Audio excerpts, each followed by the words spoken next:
तो hello good morning twelfth, कैसे आप लोग? उम्मीद करते सभी अच्छे होंगे। तो आज हम लोग शुरू करने जा रहे हैं 11 नंबर अध्याय यानी 11वां अध्याय, जिसके बारे में डिटेल से पढ़ेंगे लोग, है ना। इस चैप्टर से 2 क्वेश्चन आए हुए एग्जाम में, आप सभी को आगे दिख जाएगा। बहुत सारा इंपॉर्टेंट चैप्टर जो है अभी भी बाकी है, उसको मैं कोशिश करूँगा आज रात तक कंप्लीट करने के लिए, जितना जल्दी हो सके इसको कंप्लीट कर लिया जाएगा। शुरू करते हैं आज के चैप्टर, जिसमें देखेंगे कृषि है। कृषि का मतलब होता है ना खेती बाड़ी के साथ साथ पशुपालन करना। बहुत सारी क्रिया होती है कृषि में। ये नहीं होता है कि सिर्फ फसल उगाना, जिस भी चीज़ों का पालन पोषण कर रहा है, जैसे कि जानवरों का पालन पोषण कर रहे हैं, मछलियों का पालन पोषण कर रहे हैं, खेतों का पालन पोषण कर रहे हैं, सब कृषि के अंतर्गत आएगा। कृषि सबसे पहले की प्राथमिक क्रिया, इस बात याद रखिएगा। कृषि जो होता है ये अंग्रेजी के शब्द एग्रीकल्चर से बना, और एग्रीकल्चर जो होता है एग्री और कल्चर 2 शब्द से मिलकर बना है, जिसका एग्री का मतलब होता है मृदा मतलब मिट्टी, और कल्चर मतलब होता है कृषि करना, ठीक है। अब कृषि के अंतर्गत फसलों को पशुपालन, वानिकी, मत्स्य, रेशम, कीड़ा आदि बहुत सारी क्रिया होती है खेती में, ठीक है। एक यही नहीं होता है कि कृषि में सिर्फ ये नहीं कि कृषि में खेती करना, बाकी सारी चीज़ें भी होती है, ठीक है। भारत में जो होता है 55% जो जनसंख्या वो कृषि कार्य में जुड़ी है, जबकि 2/3 इसको कहा जाएगा, क्योंकि बिहार बोर्ड की किताब में आप लोग देखे थे 2/3 का मतलब होता है कि लगभग 66%, क्योंकि 2/3 को 100 कीजिएगा तो परसेंटेज निकालिएगा तो लगभग 66% आएगा, जो कि कृषि कार्य में है, ठीक है। 4% जो जमीन हम लोग का चारागाह के रूप में, 21% वन है, और 24% जो जमीन है वो बंजर रूप में है। इधर में आइएगा तो देखिएगा आप, सकल घरेलू उत्पादन शुरुआती समय में जब देश आज़ाद हुआ था तो उसमें कृषि का योगदान बहुत ज़्यादा था, लगभग 53% जो था कृषि से हमें मिल जाता था, ठीक है। अगला आएंगे तो इसमें सिर्फ जानने वाली बात क्या है कि भारतीय कृषि अनुसंधान परिषद है, उसकी स्थापना 29 में हुई थी, 16 जुलाई 1929 ईस्वी में, और इसकी जो मुख्यालय यानी हेड क्वार्टर जो है कृषि भवन न्यू दिल्ली में। उसके बाद देखेंगे नीचे आएंगे तो विश्वविद्यालय खोला गया एग्रीकल्चर का, यानी कि कृषि विश्वविद्यालय खोला गया। सबसे पहले उत्तर प्रदेश में खोला गया था, लेकिन वर्तमान में ये उत्तराखंड में पहुंच गया, क्योंकि पहले उत्तर प्रदेश और उत्तराखंड दोनों एक ही में था। जैसे पहले हैदराबाद और तेलंगाना एक ही में था, जैसे पहले बिहार और झारखंड एक ही में था, है कि नहीं, जैसे पहले मध्य प्रदेश और छत्तीसगढ़ एक ही में था। तो बहुत सारे ऐसे राज्य हैं जो अलग अलग टूट के बने, ठीक है। तो उसी तरह ये जो उत्तर प्रदेश कृषि विश्वविद्यालय जो था पहले उत्तर प्रदेश में था, बाद में ये उत्तराखंड में, मतलब ये एरिया उत्तराखंड का अंतर्गत आ गया। अब ये जो इसका नाम गोविंद वल्लभ पंत कृषि प्रौद्योगिकी विश्वविद्यालय रख दिया गया, ठीक है। उसके बाद नीचे आएंगे तो और इसमें इंपॉर्टेंट दिया हुआ है कि भारतीय कृषि का इतिहास जो है महेंद्रगिरी, यानी MS धोनी नहीं, MS रंधवा जो है, MS रंधवा ने क्या लिख रहा है, MS रंधवा लिख रहे हैं भारतीय कृषि का इतिहास। तो भारतीय कृषि का इतिहास निम्न में से किसने लिखा है, तो MS रंधवा, याद रखिएगा, महेंद्र सिंह रंधवा। भूमि सुधार में देखेंगे तो भू सुधार में बहुत सारे चलाए गए। स्वतंत्रता बाद जो है ढेर सारे आंदोलन चलाए गए ताकि भूमि को सुधार किया जा सके, ठीक है। जैसे पहला चला हथबंदी मतलब आपको पूरी जमीन को हथिया नहीं लेना है, जितना आपका जमीन हो उतना ही खेती करना है, यानी सीमा सबसे पहले निर्धारण किया गया, क्योंकि आज़ादी के बाद है ना बहुत सारे जमीन जैसे थे जो अंग्रेज कब्जा कर लिए थे, किसी और को दे दिए थे, ठीक है। तो उसका सीमा निर्धारण करना था। और उसके बाद चकबंदी मतलब होता है कि बहुत सारे लोग अलग अलग जगह पर छोटे छोटे जमीन थे, उन सभी जमीनों को आपस में करके सहकारिता का सपोर्ट से, मतलब कि 8 आदमी 10 आदमी मिल के, सारा लोग मिल के एक साथ खेती करेंगे तो उससे क्या होगा कि फसल ज़्यादा होगी और आपको फायदा ज़्यादा होगा। लेकिन जिस एरिया में मान के चलो कहीं ज़मीन थोड़ा सा है, फिर उसके बगल में घर है, फिर छोटा सा ज़मीन है, फिर घर है, तो वहाँ संभव नहीं, जैसे कि बिहार में ऐसे संभव नहीं हो पाता चकबंदी खेती करवाना, ठीक है, मोस्टली जगहों पर। अब काश्तकारी सुधार जो है, काश्तकारी एक्चुअली में क्या था, काश्तकारी समझिए एक तरह से जमींदार का बाद जो मेन मालिक होता था लोग जमीनों पर खेती करने वाला, वो काश्तकारी होता था लोग। तो जो सरकार जो है आज़ादी के बाद नियम लगाई, काश्तकारी लोग अगर खेती कर रहे हैं लोग, तो जिसका ज़मीन है उसको 6% मतलब छठा हिस्सा देंगे, और 10 छठा हिस्सा वो उसको देंगे, और 10वां हिस्सा आप रखेंगे, ठीक। इस बात को याद रखिएगा, मतलब काश्तकारी अधिनियम बनाया गया। उसके बाद से भूदान जो आंदोलन देखेंगे तो भूदान आंदोलन विनोबा भावे द्वारा शुरू किया गया आंदोलन है, याद रखिएगा। भूदान जो आंदोलन है ये किसने शुरू किया था, विनोबा भावे, आचार्य विनोबा भावे। और ये आंदोलन में उन्होंने कहा कि ना मतलब जिनके पास अधिक जमीन है दूसरों गरीबों को बांटना चाहिए, है कि नहीं। तो सिंपल याद रखिए कि 1960 के आसपास के 1960 के दशक में आंदोलन शुरू किया। उस आंदोलन का नाम था भूदान आंदोलन। क्या नाम था भैया, भूदान आंदोलन, किसके द्वारा शुरू किया, विनोबा भावे, आचार्य विनोबा भावे द्वारा शुरू किया था, ठीक है। नीचे का लिखा भारत में 3 प्रकार की फसल पाई जाती है, तो याद रखिए पहला फसल जो होता है उसको बोलते हैं लोग रबी फसल, दूसरा खरीफ, तीसरा जायद फसल। और रबी को याद रखिए, रबी में कौन कौन होता है, तो गेहूं होता है। तो गेहूं से क्या बनता है, रोटी बनता है, याद रखिए गेहूं के आटा से रोटी बनता है। तो र से रबी और र से रोटी, याद रखिएगा, दोनों बात आपको याद हो जाएगा। उसके बाद खरीफ देखेंगे तो खरीफ को याद रखिएगा, ख से खरीफ और ख से खिचड़ी, है ना। खिचड़ी किससे बनेगा भैया, तो खिचड़ी बनेगा चावल से, और रोटी किससे बनेगा भैया, तो गेहूं से बनेगा। दोनों चीज़ें आप लोग को याद हो जाना चाहिए। लेकिन अब क्या हो गया, BPSC हो गया स्मार्ट। अब क्या कर रहा है, ये रबी गेहूँ ना देखे उसके आगे देते रहे। तो सब याद रखिएगा, जौ, चना, मटर, सरसों, मसूर, आलू, ये सब क्या होता है, रबी फसल के अंतर्गत आता है। खरीफ में क्या होता है, चावल के अलावा ज्वार, बाजरा, मकई, तिलहन, मूंगफली, उड़द, ठीक है। उसके कपास, यहाँ कपास याद रखिए, कपास है खरीफ फसल है, ठीक है। जायद फसल जो होता है अभी जो हम लोग मिल रहा है ये तरबूज वगैरह, खरबूजा, ककड़ी, खीरा, ये सब क्या है जायद फसल होता है जिसमें पानी की भरपूर मात्रा होती है, ठीक है। अब यहाँ दिया हुआ है कब बोया जाता है कब काटा जाता है, याद रखिए रोटी होता है गर्म, ठीक है, रोटी क्या होता है गर्म होता है तो गर्मी में ही काटा जाएगा, चावल होता है ठंडा तो ठंडा में ही काटा जाएगा, और इसमें पानी ज़्यादा होता है तो भरपूर गर्मी मिलेगा, ठीक है। तो याद रखिए गेहूँ को बोया गया ठंडा में, काटा गया गर्मी में, मतलब अक्टूबर नवंबर में बोया गया ठंडा के समय में और काट लिया गया, हल्का हल्का गर्मी आना शुरू किया मार्च अप्रैल में तो काट लिया गया। उसके बाद से इसको पूरी तरह से बरसात में बोया गया, यानी ठंडा में ये गर्मी में बोया गया पूरी तरह से किसको, चावल को, और काट कब लिया गया ठंडा में, ठंडा पड़ना शुरू हुआ तो इसको काट लिया गया, ठीक है, याद रखिएगा। उसके बाद जो बीच का जो समय होता है उसमें जायद फसल को उगाया जाता है। नीचे देखेंगे तो वही चीज़ लिखा हुआ अक्टूबर दिसंबर में बोया गया और मार्च अप्रैल में काट लिए गए, गेहूँ सरसों जो ये सब इसके अंतर्गत आते हैं। यहाँ देखेंगे तो लिखा है कि इसका सबसे ज़्यादा फायदा पंजाब, हरियाणा, उत्तर प्रदेश और राजस्थानों में इसका मिला, ठीक है। खरीफ फसल का भी वही चीज़ लिखा हुआ है, खरीफ फसल जो है इसको जून जुलाई में बोया जाता है और अक्टूबर सितंबर में काट लिया जाता है। इसमें चावल, मकई, ज्वार, बाजरा वगैरह चीज़ें जो चीज़ ऊपर दी गई है वही डाटा यहाँ पर भी मेंशन है, ठीक है। यहाँ जानना जरूरी हम लोग को धान के 3 प्रकार होते हैं और ये क्वेश्चन बीपीएससी में पूछा हुआ, आप सभी एग्जाम दिए होंगे तो जानते होंगे ना। ये धान के 3 फसल मतलब क्वेश्चन पूछा था अमन, आस, बोरो क्या है, तो ये धान की किस्में है, क्या है धान की किस्में है, ठीक है, याद रखिए अमन, आस, बोरो और धान की किस्में है।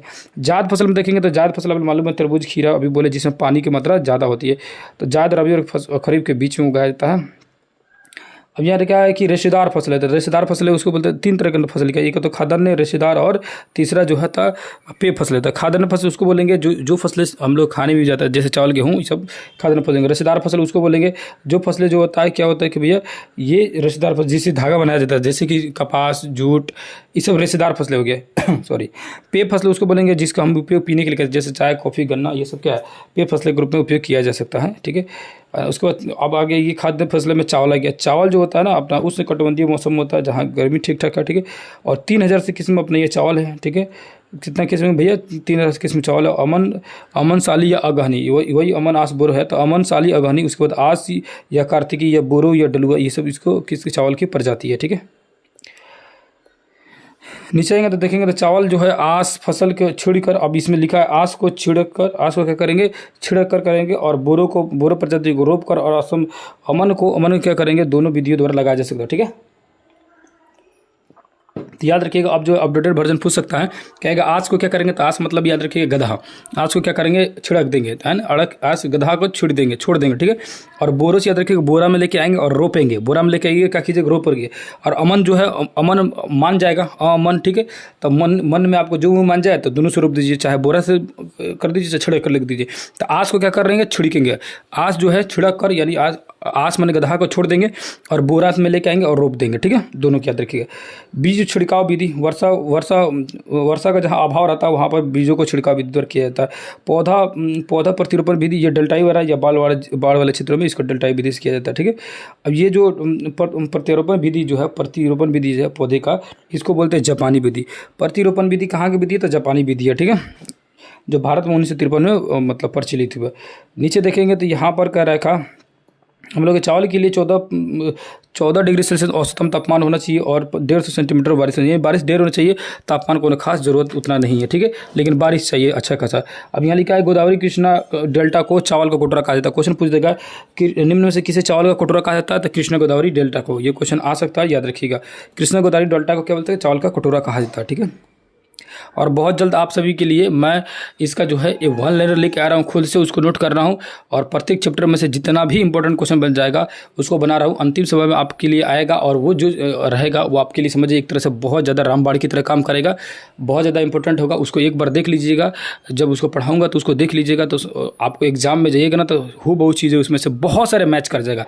इस तरह मैं तैयार कर रहा हूँ कि इतनी जरूर है कि उसमें से आप लोगों का 40 में से कम 30 प्लस उसमें से क्वेश्चन लड़ा दूंगा, इतनी गारंटी है। देखिए उस तरह से उसको तैयार कर रहा हूँ, बहुत ज़बरदस्त तरीके से क्वेश्चन आएगा और उम्मीद कर रहा हूँ कि वीडियो भी आपको अच्छा लग रहा होगा ना। और नए बच्चे होंगे तो हमारे साथ कंटिन्यू जुड़े रहिए, बहुत सारी चीज़ें अभी करने वाले लोग। और अभी जो बीच में का जो समय बच रहा है हम लोग के पास 20-25 दिन, ये 20-25 दिन के बीचों में हम लोग लगातार अब MCQ सीरीज़ लेके आया जाएगा। और MCQ सीरीज़ का अगर आपके पास भी कोई स्पेशल बुक होगा या आप चाहते होंगे इस बुक से का सेट चला दिया जाए तो उस वीडियो को कमेंट में आप कह सकते हैं कि इस बुक का सेट आप कंटिन्यू कीजिए या चालू कीजिए, उस बुक का भी सेट चलाऊँ। क्योंकि मुझे जो है ना कम से कम 4-5 बुकों का सेट करना मतलब बता देना आप लोगों को, ठीक है, कराना है आप लोगों को, कि ताकि जो है कहीं कहीं से इसका भी नहीं छूटे कि ये वाला सेट कर लेते तो बेहतर होता, वो वाला सेट, सब बताइए, सबको लेके आऊँगा, सबका सेट करा दूंगा, ठीक है।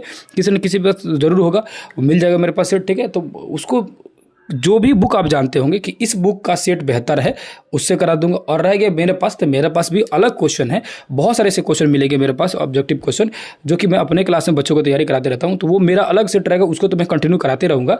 लेकिन आपके पास कुछ होगा कि आप चाहते हो कि स्पेशल इस बुक से करा दीजिए, उस बुक का भी एमसीक्यू करा दीजिएगा। सिर्फ एमसीक्यू क्वेश्चन की बात कर रहा हूँ, थ्योरी क्लास की नहीं। थ्योरी क्लास तो जो मैं पढ़ा रहा हूँ वही बेस्ट है, मैं जानता हूँ। इसके लिए चाहे किसी भी प्रकाशन से आपको पढ़ना पड़ी, उससे हमें कोई दिक्कत नहीं, लेकिन एनसीईआरटी, एससीईआरटी और इसके अलावा इस बुक के अलावा हम दूसरा कुछ पे ना आपको सजेशन देंगे, ना हम कभी बोलेंगे कि कोई और किताब पर ध्यान दीजिए। आपको ध्यान देना होगा तो बेशक आप किसी से भी पढ़ सकते हैं, कहीं से भी पढ़ सकते हैं। एमसीक्यू सीरीज के लिए जहाँ से बोलिएगा, जिस भी क्वेश्चन, क्योंकि एमसीक्यू क्वेश्चन के लिए कोई टेंशन नहीं है, जहाँ से भी मिल जाए वहाँ से आपको सेट लगाते रहना चाहिए, पढ़ते रहना चाहिए। तो आप अपने कमेंट में बता सकते हैं कि कौन सा बुक चलाया जाए, उस बुक को शुरू कर दीजिएगा। अब गेहूँ में आएंगे तो गेहूँ के देखेंगे तो भारत के बाद दूसरा जो है सबसे बड़ा फसल है, भारत का सबसे बड़ा फसल कहा जाएगा तो चावल है, और चावल सबसे ज़्यादा उगाया कहाँ जाता है, पश्चिम बंगाल में। इस बात को याद रखिएगा। गेहूँ जो होता है, गेहूँ दूसरा सबसे बड़ा फसल है और 12% इसका खेती किया जाता है। और गेहूं सबसे ज़्यादा देखा जाएगा तो भारत में गेहूं कहीं होता है तो पंजाब में होता है, ठीक है। दूसरे नंबर स्थान है, और पंजाब में गेहूं सबसे ज़्यादा होता है, इस बात को याद रखिएगा, ठीक है। गेहूं के लिए आप लोग को क्योंकि इसको ठंडी में बोया जाता है, गर्मी में काटा जाता है, तो इसके लिए तापमान जो होता है कम चाहिए और बारिश भी उतना खास नहीं चाहिए, ठीक है। गेहूँ में क्या होता है, गेहूँ दो तरह का होता है। एक तो गेहूँ के लिखा कि सफ़ेद गेहूँ जिससे रोटी वगैरह बनता है, ठीक है, जिसको सामान्य रोटी वाला गेहूँ कहते हैं, ठीक है, रोटी के गेहूँ बोलते हैं। और दूसरा होता है मकरैनी गेहूँ। मकरैनी गेहूँ जो होता है ना, ये लाल रंग के कठोर मिट्टी, जो मिट्टी होता है, यानी काली मिट्टी या लाल रंग का कठोर, ये होता क्या है कलर, तो मकरैनी मिट्टी तो लाल रंग का होता है, कठोर होता है, ठीक है। और ये किस मिट्टी में उपजाया जाता है, तो काली मिट्टी में इसका विकास ज़्यादा होता है, ठीक है। अब यहाँ लिखा है कि गेहूं की बोने प्रजातियों के विकास, लार्मा, रोजो, सेनार, सेनरा और मेया और रेगिन और बोने, ये सब क्या है, इसके बोनापन का जीन्स है, ठीक है। गेहूं का मतलब बोनापन हो जाता है, ठीक है। अब कह रहे हैं कि है ना, राज 3077 एक ऐसी प्रजाति है जिसे देर के लिए एवं सिंचित करने के लिए उपयुक्त मानी जाती है। देर से बुआई, मतलब इस गेहूं को देर से बुआई किया जा सकता है, ठीक है। आगे आएंगे। अब यहाँ गेहूं के प्रमुख किस्में लिखे हैं, तो सोनालिका है, अर्जुन है, कुंदन है, अमर है, भवानी है, चंद्रिका है, प्रभारी है, कल्याण है, सोना और मैक्रोनी है। तो अगर अमन आस बोरो दिया है चावल का, तो क्या गेहूं का नहीं पूछ सकता, बताइए आप लोग। गेहूं का भी पूछ सकता है। और इसका नाम देखिए कितना नाम फेमस है, सोनालिका, अर्जुन, कुंदन, अमर के बाद भवानी, चंद्रिका, प्रभानी, कल्याण, सोना के बाद मैक्रोनी, ये सब क्या है, गेहूं के किस्में है, प्रमुख किस्में। और इसको किस्मों को याद रखिएगा, ठीक है। इस नाम को आप पकड़ के रख लीजिएगा। गेहूं में जो बीमारी होता है उसका नाम है पीली कीट, भूरा कीट और काला होता है। पीली, भूरी, काली, ये कीट जो बीमारी होती है, रस्ट जो होता है वो। अब करनाल बट में देखेंगे तो ये क्या है ना, ये रोग है ना टीलेटिया इंडिका के नाम से, कवक से होता है। टीलेटिया इंडिका नाम से कौन सा रोग होता है, करनाल बट नामक रोग होता है, ठीक है। मोटे अनाज में देखेंगे तो ज्वार, बाजरा और रागी देता है। ज्वार, बाजरा, रागी होता है मोटे अनाज। और मोटे अनाज खासकर शुष्क प्रदेशीय क्षेत्रों में देखने के लिए मिलता है ना। अब ज्वार का देखेंगे तो ज्वार जो होता है ना, ज्वार के हिसाब से देखा जाएगा तो गेहूं के बाद ये तीसरा फसल है। क्या भैया, किधर गया, ज्वार, यहाँ आ गया। ये क्या भैया, तो तीसरा जो फसल यहाँ देख सकते लिखा हुआ है, गेहूं के बाद जो है ज्वार जो होता है तीसरा महत्वपूर्ण फसल है ज्वार, ठीक है। ज्वार जो होता है अफ्रीकी मूल का पौधा, उष्णकटिबंधीय पौधा है। तो क्वेश्चन पूछेगा ज्वार निम्न में से किस मूल का पौधा है, तो अफ्रीकी मूल का पौधा, इस बात को याद रखिएगा। महाराष्ट्र वगैरह में ज्वार जो होता है बहुत ज़्यादा होता है, ठीक है, इसे याद रखिएगा, ठीक है। यहाँ पर लिखा हुआ इस बात की रखिएगा। दक्षिण भारत में इसको खरीफ और खरीफ दोनों में उगाया जाता है। उत्तर भारत में इसको खरीफ कहा जाता है ज्वार को, वही दक्षिण भारत में खरीफ और रबी दोनों मौसमों में इसको उगाया जाता है, यानी दोनों फसलों के रूप में उगाया जाता है। बाजरा जो होता है ये भी अफ्रीका मूल के निवासी, और ये इसको क्या कहा जाता है, तो गरीब लोगों का आहार है। क्या भैया, गरीब लोगों का आहार है या जानवरों का आहार है, ऐसे मोस्टली जानवर लोग इसे यूज करते हैं, ठीक है। उसके बाद इधर आएंगे आप साइड में। अब मकई के बारे में देखेंगे तो मकई जो होता है ना, ये अमेरिकी मूल का पौधा है। 17वीं शताब्दी में ईस्ट इंडिया कंपनी ने भारत में इसको लेकर आया। तो मकई जो कहाँ की है, तो मकई जो अमेरिका की प्रजाति है, ठीक है। मकई जो होता है अमेरिका की, यानी मकई यानी मक्का अमेरिका के मूल की प्रजाति है। तो ईस्ट इंडिया कंपनी ने इसको 17वीं शताब्दी में भारत में लेके आया, ठीक है। और भारत में इसकी फसल की खेती होने लगी। इसको पाला और शुष्क पवनों से मकई की फसल की हानिकारक होती है, मतलब कि गर्मी वाला और पाला दोनों ज़्यादा मिलेगा तो इसको बर्बाद हो जाएगा फसल, ठीक है। अब यहाँ लिखा भारत में अधिकांश पिंटल किस्म की मकई पाई जाती है। तो भारत में जो मक्की पाई जाती है वो किस किस्म का है? तो पिंटल है, ठीक है। हिमाचल प्रदेश में डेंट किस्म की पाई जाती है भारत में, लेकिन अधिकांश क्या पाई जाती है?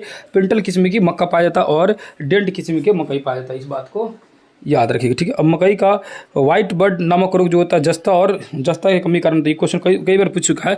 व्हाइट बर्ड नामक रोग जो होता है किस में होता है? तो मकई में होता है। किसी की कमी से होता है? तो जस्ता की कमी से होता है। ये दोनों क्वेश्चन कई बार पूछता है, ठीक है। अब आइए जौ के बारे में। जौ जो उसका उपयोग होता है ना, शराब और बिस्किट बनाने में ज़्यादातर इसका उपयोग होता है। जौ बहुत पुराना भारत में होते आ रहा है ना। जो गेहूँ और जो आप लोग पढ़े होंगे, जो मेहरगढ़ में सबसे पहले इसकी खेती की गई थी।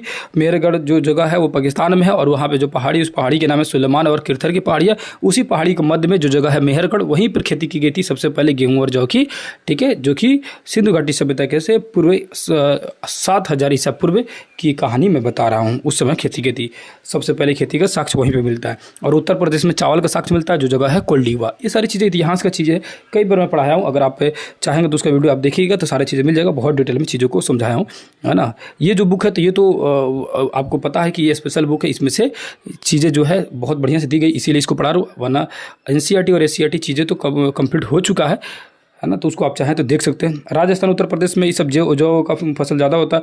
अब यहाँ लिखा है रागी। रागी जो होता है ये उथली काली मिट्टी में पाई जाती है, ठीक है। आ जाइए नीचे। अब लिखा है दलहन बोल रहा हूँ। दलहन जो होता है भारत में दाल सबसे ज़्यादा उत्पादक होता है। भारत में विश्व का दालों का सबसे बड़ा उत्पादक और उपभोक्ता है। हम लोग दाल को उत्पादन भी करते हैं और दाल को पीते भी बहुत ज़्यादा लोग, ठीक है। ऐसा हम लोग के गाँव में भी कहावत रहता है कि दूध से ज़्यादा फायदा दाल करता है। इसीलिए लोग देखना कि गाँव में बच्चे भी होता है, टाउन में भी अक्सर हम लोग बाहर पढ़ते भी है तो मोस्टली हम लोग क्या करते हैं, लोग दाल को आदमी पी जाता है ना। मतलब कि बच गया अगर दाल को तो फेंकता नहीं है, उसको पी जाता है। और ऐसे शौकिया बच्चे बहुत ज़्यादा दाल पीते रहते हैं। दाल जो होता है ना अपने यहाँ उसका उत्पादन भी ज़्यादा होता है और उसका खपत भी हम लोग बहुत ज़्यादा करते हैं लोग, ठीक है। उसके बाद यहाँ लिखा है कि भारत में दालों का सबसे बड़ा उत्पादक कोई राज्य है तो मध्य प्रदेश। यानी दाल सबसे ज़्यादा कहाँ से पाया जाता है? तो मध्य प्रदेश में। एक्चुअली में दाल में सबसे ज़्यादा प्रोटीन पाया जाता है, याद रखिएगा, ठीक है। सोयाबीन और दाल, दोनों प्रोटीन वाला चीज़ मध्य प्रदेश में पाया जाता है। दाल वाला भी और सोयाबीन भी, दोनों कहाँ पाया जाता है? मध्य प्रदेश। यानी प्रोटीन पकड़ के रखा हुआ कौन? मध्य प्रदेश रखा हुआ, ठीक है। उसके बाद महाराष्ट्र है, महाराष्ट्र के बाद गुजरात है, गुजरात के बाद उत्तर प्रदेश, गुजरात बोल रहा हूँ, राजस्थान और उत्तर प्रदेश, ये सब क्या है? दाल के उत्पादन वाले राज्य है, अग्रणी राज्य। राइबोजियम दलहनी पौधे में एक राइजोबियम नामक एक कीड़ा होता है जो कि पौधे में नाइट्रोजन की कमी जब होती है यानी दलहन के पौधे में, तो उसकी पूर्ति करने के लिए ये उपयोग करता है, ये मदद करता है। यहाँ देखेंगे तो है ना, दालों को संतुलित खाद का अनुपात होता है NPK यानी सोडियम पोटासियम और सोडियम फास्फोरस और पोटासियम यानी NPK। तो ये होता है सोडियम, ये होता है फास्फोरस और ये होता है पोटासियम। इन तीनों तत्वों का कितना कितना मात्रा होना चाहिए? 1:2:2, ठीक है। तो कोई चाहे तो इसको पढ़ सकते हैं, कभी कभार एग्जाम में पूछ सकता है। 11% दलहन की खेती होती है, ठीक है। यहाँ आएंगे तब चना को जानेंगे। चना क्या? उसने उपोष्ण कटिबंधीय फसल है, उपोष्ण कटिबंधीय फसल है, ठीक है। और ये मात्र 2% होता है। पंजाब, हरियाणा, राजस्थान, उत्तर प्रदेश, उत्तर राजस्थान वाले क्षेत्र में देख सकते हैं, ठीक है। अरहर जो होता है ये देश की दूसरी दाल की फसल है ना, देश की दूसरी दाल की फसल है। और इसे लाल चना ना, ये पिजनी पी के नाम से भी जाना जाता है। अरहर क्या है ये ना? अरहर जो होता है रहर दाल जिसको बोलते हैं लोग, इसको लाल चना, ये पिजन पी भी कहा जाता है, ठीक है। लाल चना ये पिजन भी कहा जाता है, ठीक है। आ गया जी। यह लगभग अकेले महाराष्ट्र में इसका मतलब ज़्यादातर भाग जो होता है महाराष्ट्र में सबसे ज़्यादा पाया जाता है ये दाल। अगले पेज में आएंगे, अगले पेज में देखेंगे, इसमें आएंगे तो तिलहन का दिया है यानी तेल का। तो तेल में उत्पादन करने में भारत जो है, भारत का जो गुजरात राज्य है वो सबसे आगे। तेल निकालने में क्या है? गुजरात राज्य आगे है, ऐसे भी तेल निकालने में अभी भी आगे है, ठीक है। तो गुजरात राज्य को यहाँ तेल निकालने में अभी जो है फिलहाल में आगे है गुजरात राज्य। और मध्य प्रदेश और राजस्थान ये भी सेकंड नंबर और थर्ड नंबर बात है। तिलहन प्रौद्योगिकी जो मिशन जो है वो 1986 ईस्वी में की गई थी। मूंगफली देखेंगे तो मूंगफली क्या है? तो ब्राज़ील का पौधा है। मूंगफली क्या हुई है? तो ब्राज़ील का पौधा है और 42% तेल मूंगफली से हमें मिल जाता है, ठीक है। इस साइड में यहाँ पर देखेंगे भारत जो विश्व का सर्वाधिक मूंगफली उत्पादक देश है, ठीक है। तो ब्राज़ीलियन पौधा है मूंगफली, लेकिन हम लोग सबसे ज़्यादा उसका उत्पादन कर लेते हैं लोग गुजरात वगैरह, गुजरात में, आंध्र प्रदेश में और तमिलनाडु। ये है 10th क्लास के आप लोगों को जो ज्योग्राफी है यानी भूगोल है उसमें हम लोग इसमें पढ़े हैं लोग, सारी चीज़ों के डिटेल में पढ़े हैं लोग, है ना। और एक चैप्टर 2 इकाई हमके बचा हुआ, तो 2 इकाई जो है और चौथा इकाई और 5वां इकाई। चौथा इकाई मैं आज कोशिश करूँगा अपलोड कर देने के लिए। 5वां जो इकाई है, 5वां इकाई बिहार के बारे में दिया, बिहार के बारे में डिटेल से समझा जाएगा। और मैं कई बार बोल चुका हूँ बिहार का आप लोग का MCQ सीरीज़ का क्वेश्चन में डाल दिया हूँ, और वो बहुत इंपॉर्टेंट है, एक बार उसको जरूर देखिएगा, क्योंकि उससे देखने से आपको बहुत सारी चीज़ें क्लियर हो जाएगी। और उसको डिटेल से मैं समझाने की कोशिश किया हूँ, और भी बहुत सारे डिटेल उसको पढ़ाया जाएगा। अभी तो उसको शुरुआत किया हूँ, आगे आगे देखिए कि इस 30 दिनों में कितनी सारी MCQ क्वेश्चन सीरीज ला दूंगा। कंटिन्यू आप देखते रहेंगे। और देखिए मेन है कि MCQ सीरीज जो आ रहा है ना, इधर उधर से नहीं कि कभी कुछ दे दे कभी कुछ दे दिए। मैं कह रहा हूँ क्या कि उसको सीक्वेंस से पढ़ा जाएगा, उससे फ़ायदा होगा, उससे टॉपिक पकड़ में आता है। नहीं तो कभी कुछ पढ़ो कभी कुछ पढ़ो, उससे चीज़ें गड़बड़ होती है। ठीक है, तो आप देखते रहिए कंटिन्यू, बहुत सारी चीज़ें क्लियर होगी एक एक करके। सारी चीज़ जैसे जैसे इधर से थ्योरी क्लास कंप्लीट होगा, वैसे वैसे धीरे धीरे उधर MCQ की तरफ से रफ्तार से बढ़ा जाएगा।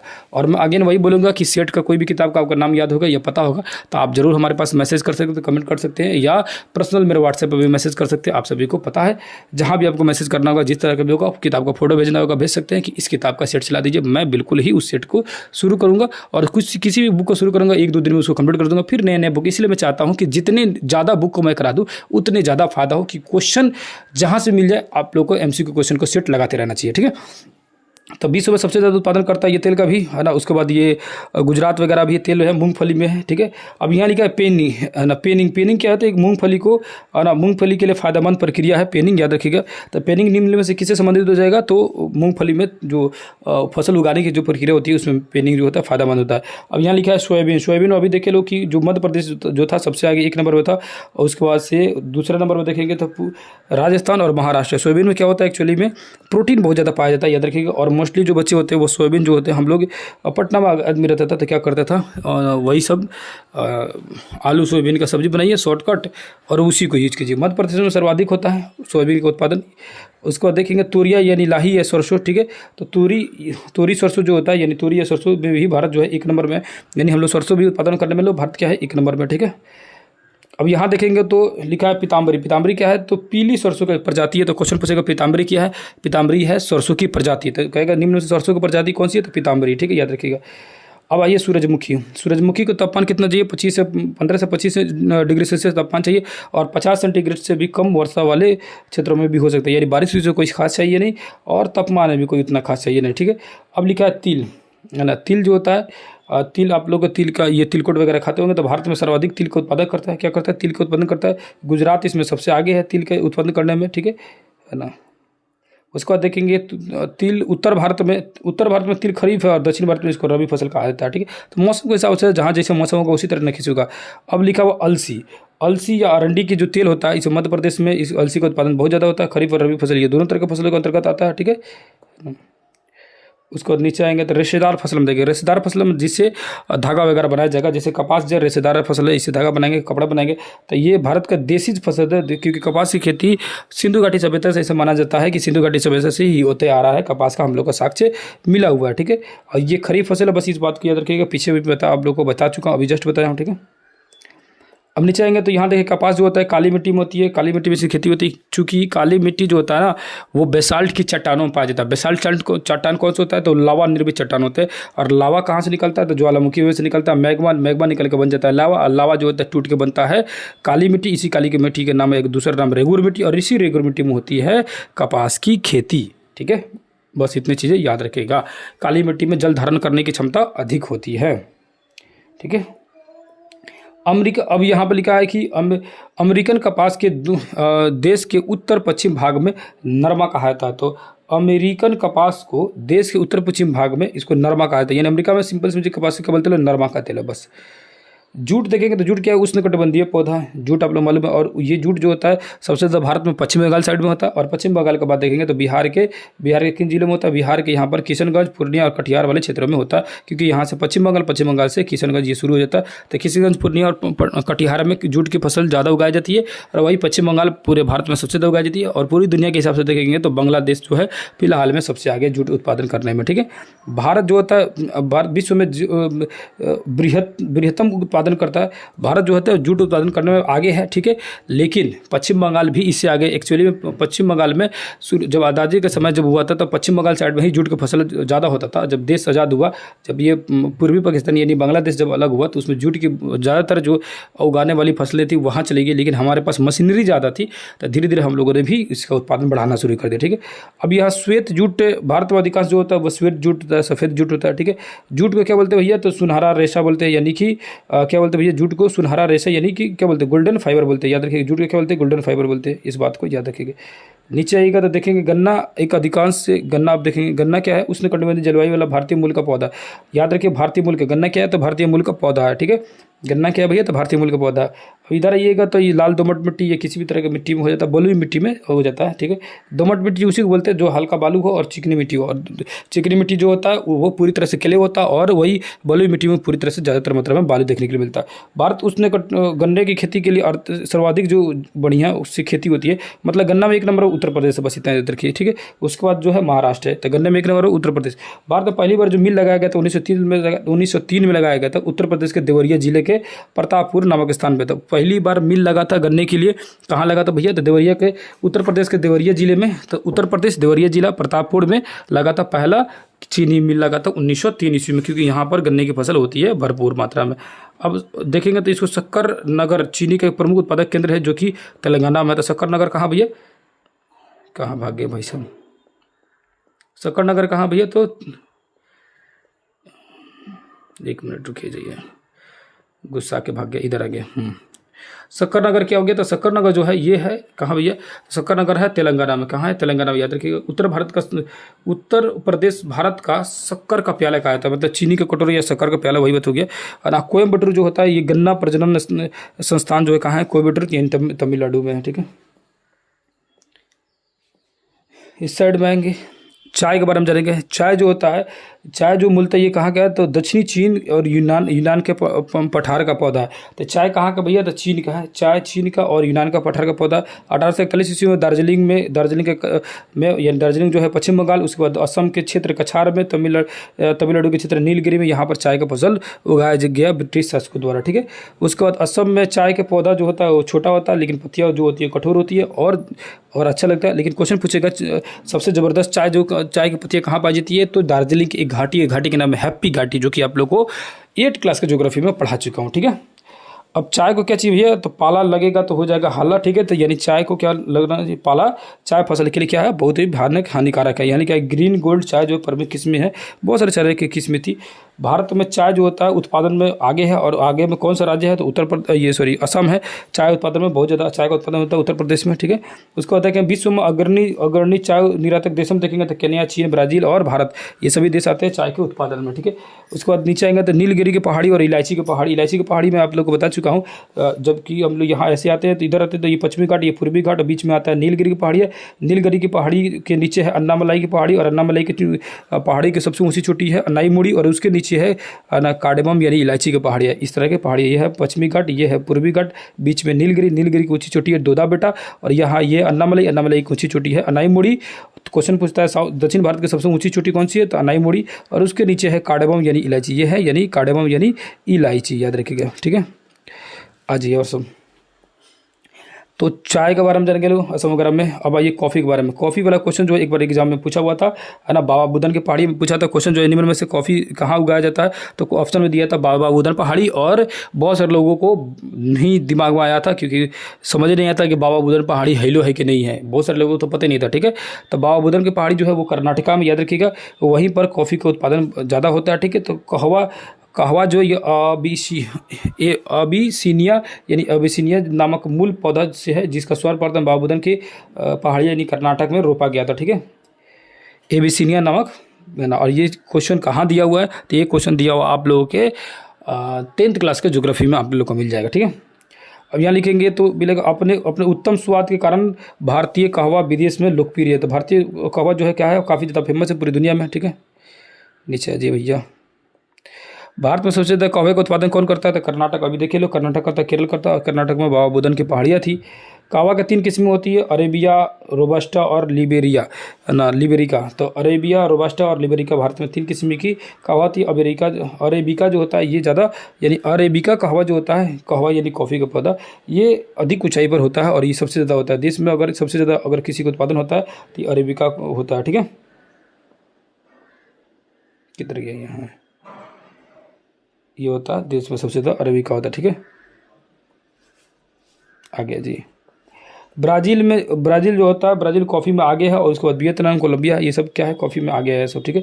इधर देखेंगे रबड़ का, देखेंगे तो रबड़ में इंपॉर्टेंट क्या है, तो रबड़ में जानेंगे तो ये रबड़ जो होता है ना, रबड़ अमेजन बेसिन में जंगली रूप में पाया जाने वाला हेविया ब्राजीलियंस नामक एक वृक्ष जो होता है। तो याद रखिएगा, हेविया नामक जो वृक्ष है, जो ब्राजीलियंस वृक्ष है, इसके दूध से जो लेटेक्स निकलता है, तो दूध या कभी कभी लेटेक्स दे देता है, लेटेक्स जो निकलता है उस लेटेक्स से क्या बनता है, ये बनाया जाता है रबड़ को, ठीक है। ये वृक्ष को 1876 ईस्वी में सर हेनरी बिलियन थे, सर थे, मतलब सर तो उनके आगे लगाया जाता है इसे।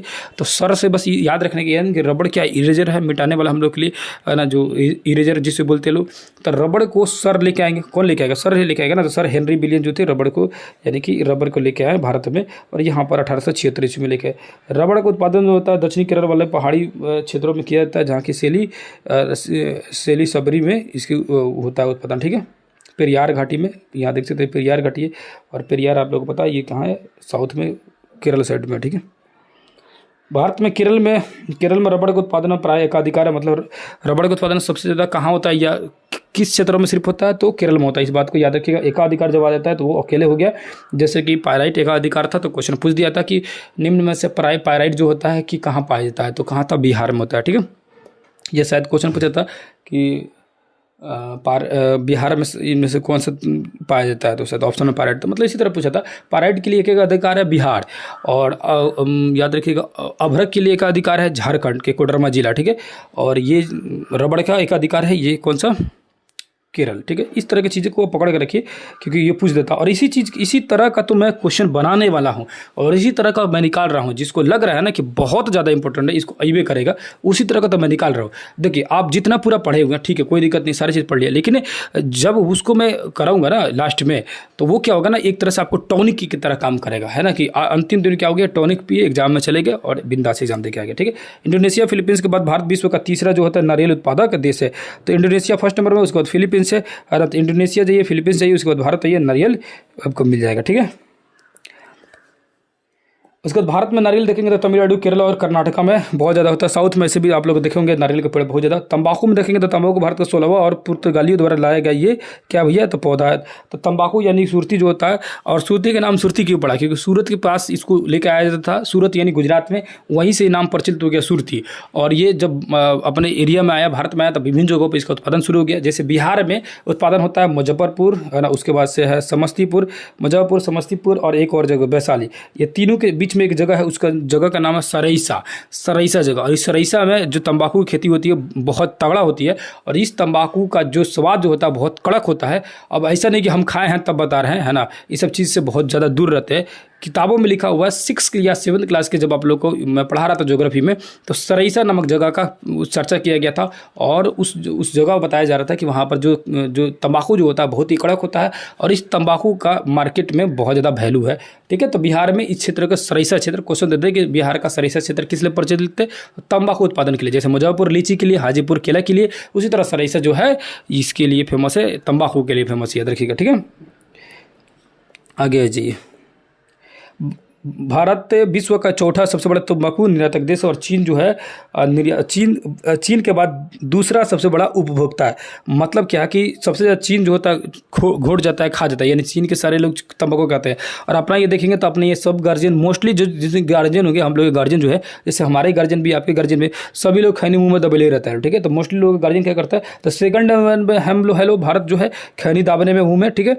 और 1 नंबर पर चाइना है, लेकिन उत्पादन के मामले में चौथे नंबर पर है, ठीक है। अब मसाला देखेंगे तो मसालों का शहर कहा जाता है, केरल को क्या कहता है, मसालों का बागान कहा जाता है, केरल को मसालों का बागान कहा जाता है, केरल क्या कहेंगे, मसालों का बागान, याद रखिएगा मसालों का शहर केरल को कहा जाता है। और यहाँ इलायची जो होता है बहुत ज़्यादा फेमस है केरल में, ठीक है।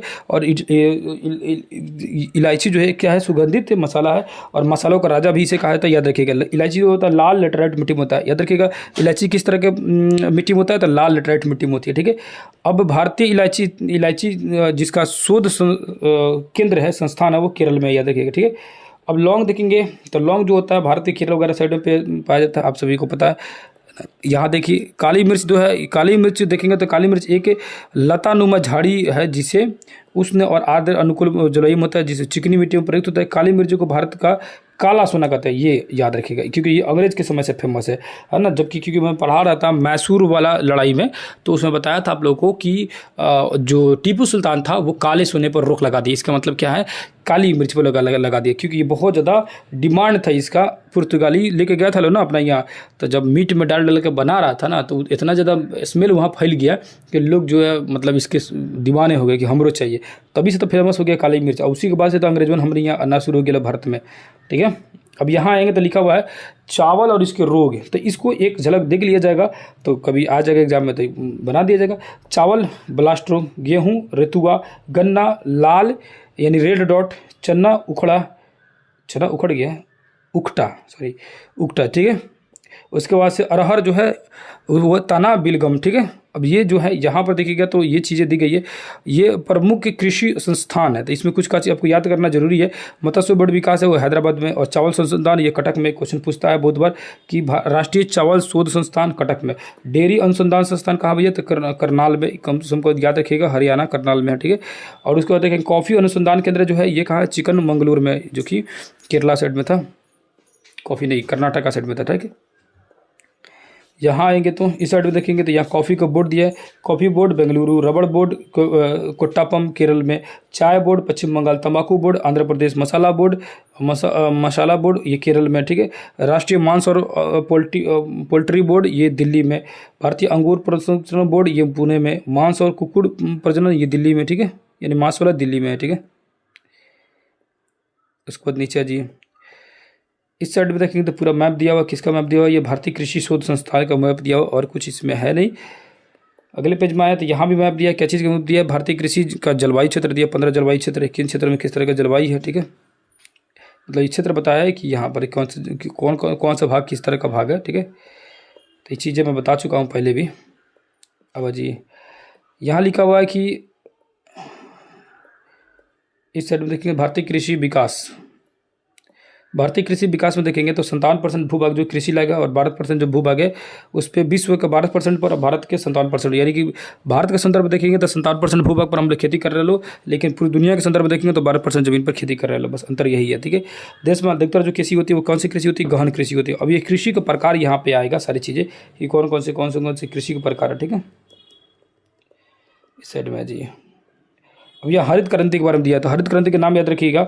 अमेरिका के वैज्ञानिक जो थे विलियम गैंड के द्वारा सर्वप्रथम हरित क्रांति का 1960 के दशक में शुरू किया गया। लेकिन भारत में पूछेगा तो भारत में हरित क्रांति का अगर जनक कहा जाएगा तो इधर देखिए SS स्वामीनाथन जो थे हरित क्रांति के जनक थे, ठीक है, याद रखिएगा। उसके बाद यहाँ लिखा है कि अंतर्राष्ट्रीय चावल अनुसंधान केंद्र जो है मनीला यानी कि फिलीपींस में, इस भारत का चावल अनुसंधान केंद्र था कटक में, और पूरी दुनिया का फिलीपींस में, और बिहार पुलिस और बिहार ऐसे ही में। ये सब क्वेश्चन जो है फेवरेट क्वेश्चन है, कई बार ये क्वेश्चन पूछते रहता है, ठीक है। हरित क्रांति का फायदा कहाँ हुआ, तो हरित क्रांति का फायदा जो पंजाब हरियाणा वाला क्षेत्र में ज़्यादा की खेती वहाँ पर ज़्यादा होती है, और खासकर गेहूं की फसल पर इसका फायदा ज़्यादा देखने के लिए मिला, ठीक है।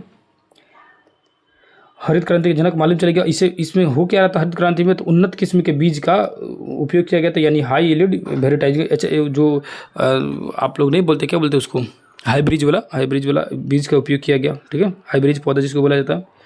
आगे जी यहाँ देखेंगे तो क्रांति का नाम लिखा, और इस क्रांति को याद करना जरूरी है। हरित क्रांति खाद्य से उत्पादन, मतलब खाद्य पदार्थ यानी गेहूं चावल वगैरह संबंधित है।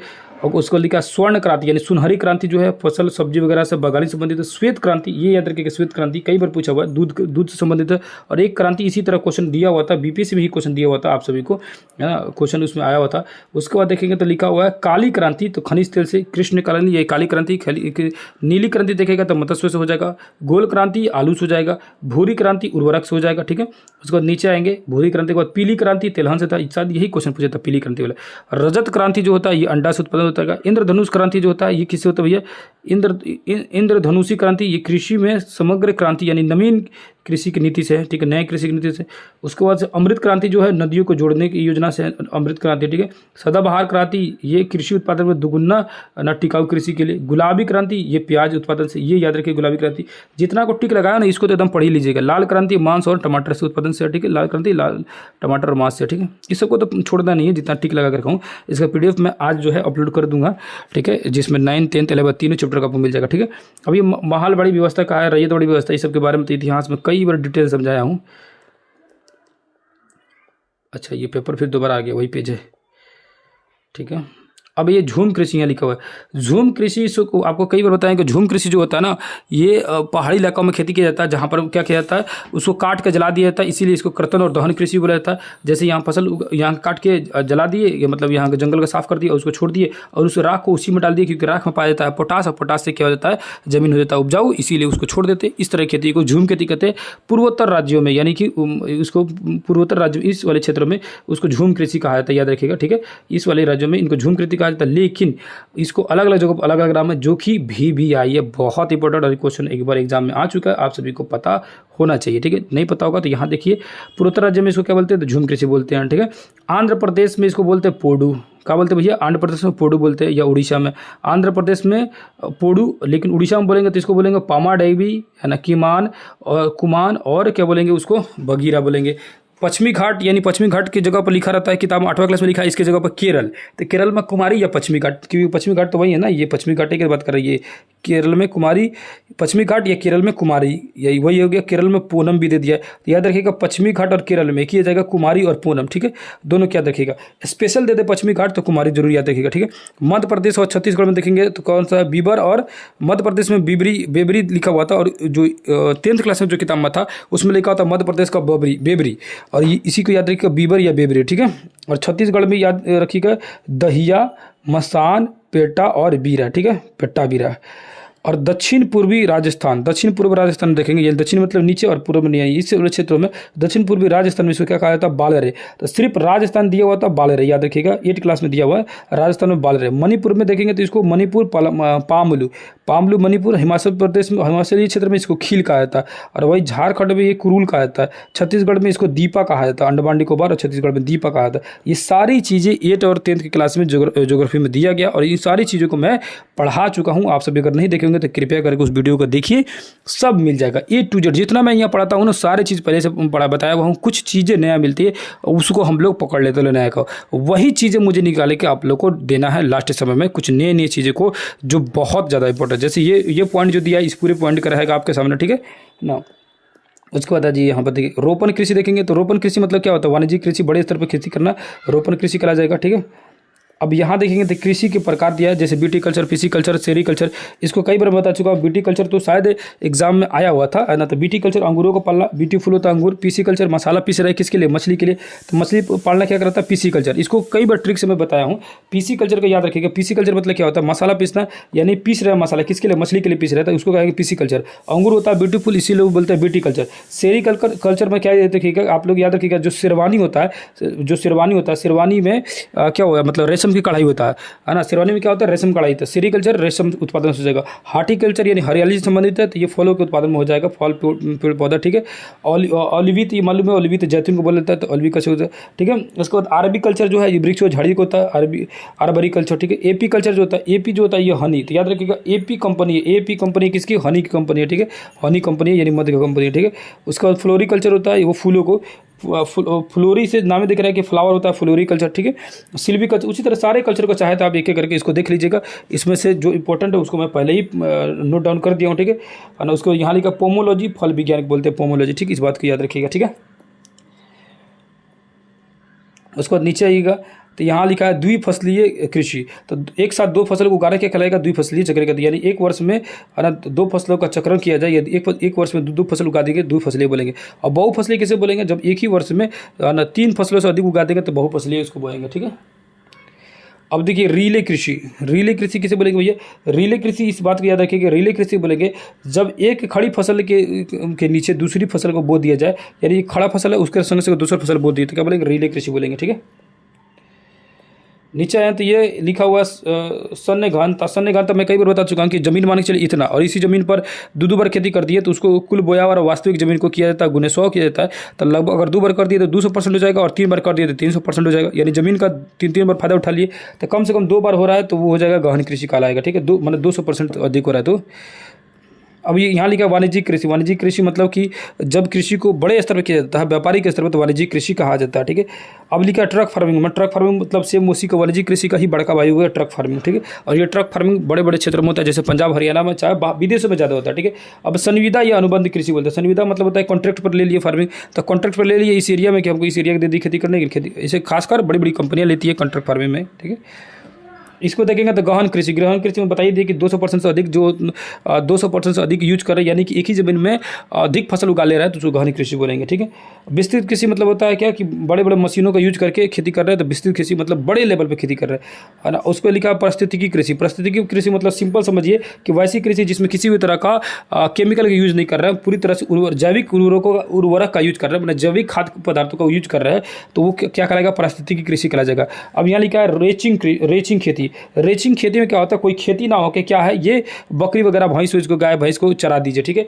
तो भेड़ बकरी आदि को चराना क्या कहलाता है, रेचिंग खेती कहलाता है। तो क्वेश्चन पूछ देगा निम्न में से कौन सा जो मतलब प्रक्रिया जो है फसल उगाना नहीं है या खेती करना नहीं है, ठीक है।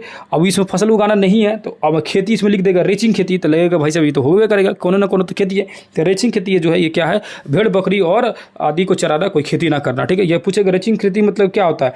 अब रेचिंग खेती में कह देगा फसल ये उगाना 3-4 को फसल का नाम दे देगा, उसको दे देगा बकरियों या जानवरों को या पशुओं को चराना, ठीक है। तो रेचिंग खेती वही आ जाएगा, ठीक है। यहाँ देखेंगे तो आपको मिल जाएगा, ठीक है। और निगमित खेती होता है मतलब निगम द्वारा खेती करना, मतलब कोई नगर निगम ले लेगा, उस कंट्रोल में खेती कराएगा। सामूहिक कृषि मतलब होता है कि पूरा समूह मिल गया, 10 आदमी 20 आदमी मिल गया। सहकारी में क्या होता है, सहकारी आप लोग बता चुके हैं, सहकारी मतलब वो क्या होता है कि 10 आदमी का ग्रुप मिल जाता है और सभी पार्टनरशिप बराबर रहते हैं, तो उसको सहकारी कहा जाता है। शुष्क कृषि यानी कि जो जहाँ पर गर्मी क्षेत्र हो, सूखा क्षेत्र हो। कार्बनिक कृषि उसको बोलेंगे वैसा खेती जिसमें क्या किया गया, किसी भी तरह का मतलब केमिकल का यूज नहीं किया गया, पूरी तरह से ऑर्गेनिक फार्मिंग किया जा रहा है, उसको कार्बनिक कृषि कहेंगे। और यहाँ से क्वेश्चन एक पूछा हुआ था एग्जाम में, याद रखिएगा। एक तो ये डाटा याद रखिएगा, और खासकर जो बीपीएससी है ना, पूरी तरह से जो डाटा बहुत ज़्यादा इंपॉर्टेंट है, जो मतलब देख के लग जा रहा है कि क्वेश्चन पूछेगा वही क्वेश्चन पूछ रहा है, ठीक है। कुछ खास अलग नहीं पूछ रहा है, बस हम लोग को जानने की फेर था, इसीलिए अभी आप लोग जान गए हैं लोग, और चीज़ों को आप जो चाहें तो इसको अपने कंट्रोल में, अपने कब्जे में ले सकते हैं, है ना। और होगा कंप्लीट होगा, ऐसा नहीं है, टेंशन नहीं है, नहीं कि नहीं कंप्लीट होगा, सारी चीज़ें होगा कंप्लीट। और ना आप लोग को हार मानना है, ना रुकना है, ना थकना है, कंटिन्यू चालू रहना है, सारी चीज़ें आपका क्लियर हो जाएगा। उत्तराखंड के नैनीताल जिले में मकंदपुर गांव में 100% ऑर्गेनिक खेती होती है। तो उत्तराखंड हो गया, और उत्तराखंड के जो नैनीताल जिला है उसके कौन सा गांव गया, तो उत्तराखंड राज्य नैनीताल जिला मकंदपुर गांव, वहाँ होता है ऑर्गेनिक खेती, इसको ऑर्गेनिक गांव की संज्ञा दी गई है, ठीक है। उसके बाद देखेंगे तो नीचे आएंगे तो बायोटिक जो है, बायोटिक पार्क बनाने वाला भारत का पहला राज्य पंजाब बना है। तो बायोटिक पार्क बनाने वाला कौन सा है, तो भारत का पहला राज्य पंजाब बना हुआ, ठीक है। इधर आएंगे तो इस वाले बॉक्स में से क्वेश्चन बीपीएससी में आ चुका है, बीपीएससी में क्वेश्चन आया हुआ था, क्या है भैया, है ना। तो इसका नाम है सिक्किम में भारत का पहला जो पूर्ण रूप से राज्य बना जिसने जैविक राज्य घोषित किया। तो जैविक गांव था, ये जैविक गांव था, कौन सा गांव, जिसका नाम था माकंदपुर जैविक गांव था, जो कि नैनीताल जिला के और उत्तराखंड में है, ठीक है। लेकिन वो तो गांव था, लेकिन पूरा राज्य ही जैविक खाद पर कर रहा है, जैविक तरीका से, यानी ऑर्गेनिक रूप से खेती कर रहा है। वो कौन सा राज्य है, तो याद रखिएगा सिक्किम में। तो क्वेश्चन ये कई बार पूछता है, निम्न में से कौन सा राज्य है जो कि जैविक खेती करता है। और ये फाइनली जो है ये चैप्टर हो गया कंप्लीट, है ना। तो कैसा लगा चैप्टर आप सभी बताइएगा। और आप सभी के लिए मैं जैसे कि चैप्टर के बीच में भी कई बार बोला हूँ कि अगर जो सेट, क्योंकि मैं चाहता हूँ कि सेट शुरू किया जाए और तगड़ा सेट शुरू किया जाए, है ना। सेट के जितने भी आपके पता होगा किताब प्रकाशन वगैरह, क्योंकि आप सभी बेहतर जानते होंगे, हमसे बेहतर जानते होंगे, क्योंकि आप सभी इसी एग्ज़ाम के लिए तैयारी कर रहे हैं, तो जाहिर सी बात है आप सभी को पता होगा। कौन सा बुक का सेट आपको चाहिए, किस तरह का, मैं भी पता करता हूँ। और उस बुक का सेट मैं चाह रहा हूँ चला देने के लिए। और मैं चाहता हूँ कि एक ही नहीं, 2 3 4 5 जितना सेट मिल जाए, ज़्यादा होगा ना तो मैं उसको देख लूँगा कि 8 किताब है, 8 किताब को तो एक दिन में मैक्सिमम क्वेश्चन कराऊंगा कि ताकि सब कवर हो जाए। इतने ज़्यादा क्वेश्चन करा देना है कि अगर उन्हीं में से क्वेश्चन आएगी तो एक भी क्वेश्चन नहीं छूटेगा। और ऐसा नहीं कि क्वेश्चन को मैं आप लोगों को पहला वीडियो डाला हूँ, आप लोग देखिएगा, उसको थोड़ी सी समझा के डाला हूँ और उससे भी और विस्तृत रूप से समझा के हर एक टॉपिक को कोशिश करूँगा बताने के लिए, ताकि चीज़ें आपको बेहतर तरीके से समझ आए और आप अच्छे से एग्जाम को फेस कर पाए। तो उम्मीद कर रहा हूँ वीडियो आपको अच्छा लग रहा होगा। फिर किसी दूसरे क्लास में मिलेंगे, तब तक के लिए बहुत बहुत धन्यवाद। नमस्कार, अस्सलाम वालेकुम, जय हिंद, जय भारत।